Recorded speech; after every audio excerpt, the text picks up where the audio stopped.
Upon the entrance of the U.S. into World War II, thousands of soldiers' lives were lost due to the vulnerability of U.S. military communication codes.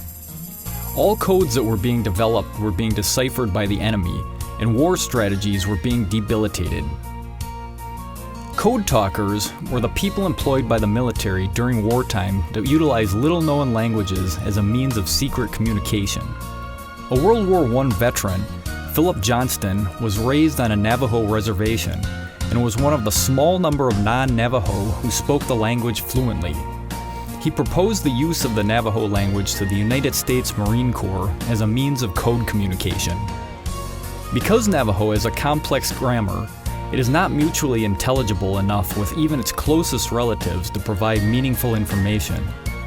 At the time, it was still an unwritten language, and an estimate indicated that fewer than 30 non-Navajo could understand the language.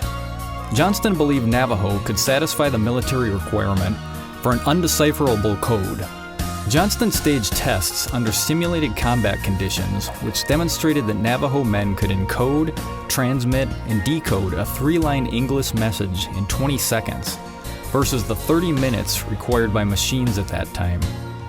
The idea was accepted, and the first 29 Navajo recruits attended boot camp in May 1942. The Navajo code talkers were commended for the skill, speed, and accuracy they demonstrated throughout the war.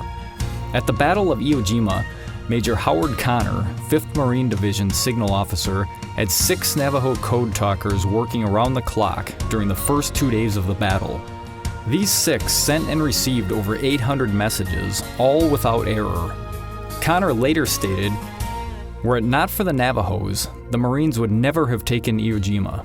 The deployment of the Navajo code talkers continued through the Korean War until their service was ended early in the Vietnam War.